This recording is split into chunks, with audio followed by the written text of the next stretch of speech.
6x6 out of the trailer. Okay, you're going to see the cars get faster in the next round, by the way, only because what's happening, they're still dialing on the track. This is like getting cobwebs out. When you haven't driven for a year, a lot of these guys haven't, it's all.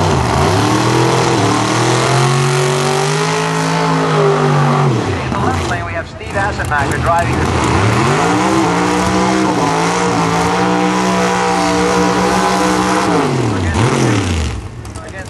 Against George Williams' beautiful 1951 Chevy.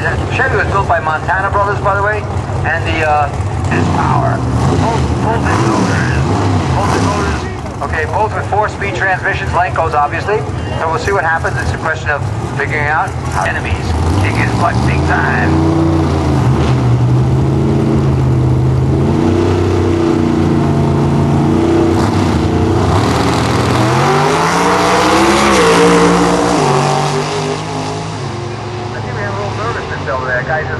In the bleachers, your alarm's going on with drag radials and everything else on it. Trans Am behind the stage. Next we have two pretty famous drivers. We have Milt Decker. Milt Decker, by the way, has gone pretty fast with this car. He's actually in this particular car with a different engine, with a 621 and a 619. So he's gone very fast with this beautiful yellow Corvette in the tower lane. He had problems with this car for a little bit of time, but he thinks he's got it dialed in. Both of them are running big Fulton motors, 800 cubic inch motors.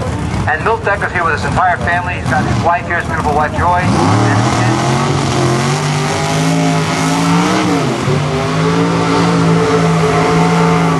And Steve Kostas, who's here with his fiancée, Maria. She's a beautiful lady. But anyway, to make a long story short, they both cars, big tire cars to your, big tire drivers to your cars, please. Big tire drivers to your car. We're getting ready for the race. So.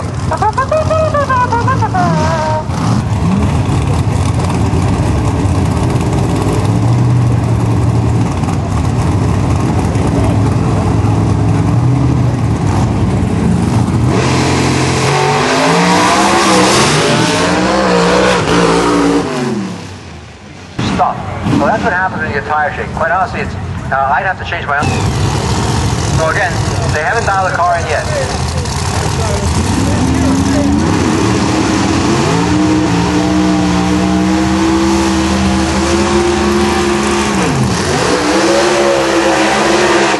Okay, here we have two more here in the left lane with that Polo car. So they fast to begin with. So having him in his brand new car, a little different. He's using one of those Lenko drive units instead of a 3-speed like they normally use. So he's using a whole different combination. So it's not a combination of, not a question of how it's here. Only because of the rain. We've let the rain out 4 times. 4 times. That's horrible. So they were willing to do anything.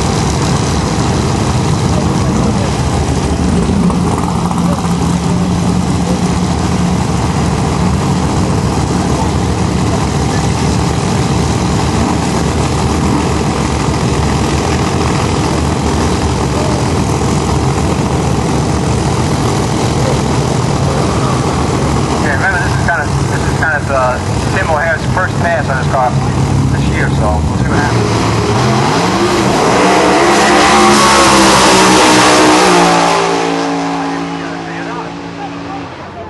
A 626, not bad.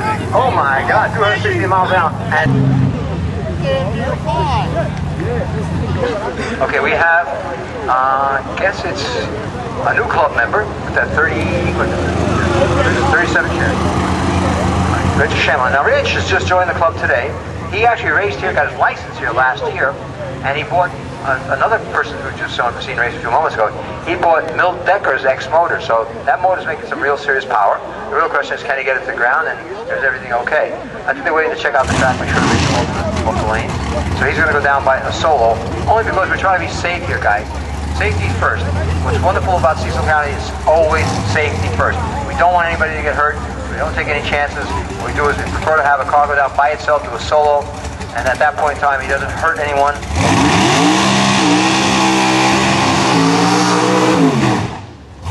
So it's a short wheelbase car, time out with his new motor. We got to bear with him.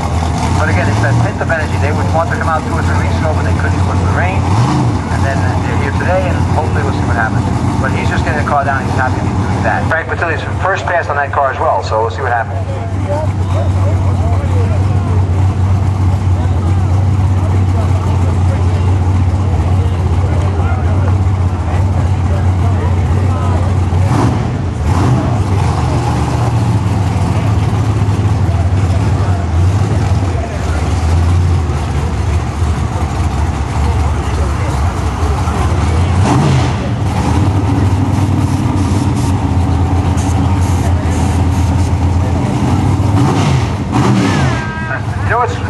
between driving a long wheelbase car and short wheelbase cars is actually the long wheelbase car is easier to drive down a track, is easier to control.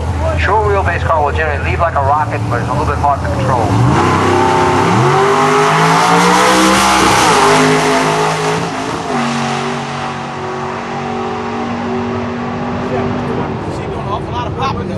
But right now he's changed it to a one of those Lenko drive units, so it's a whole different combination. And again, a brand new driver. Not brand new driver in the sense of driving brand new, but brand new in this car.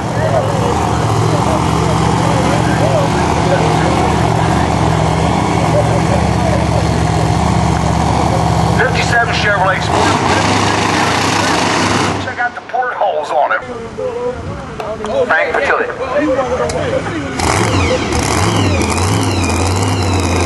Alright, Brian Patilli driving a '57 Buick. It's a Buick. It's strange to see a Buick on. Actually, it says Buick on 57 Chevrolet, but we won't tell people that. It looks like a Buick to me.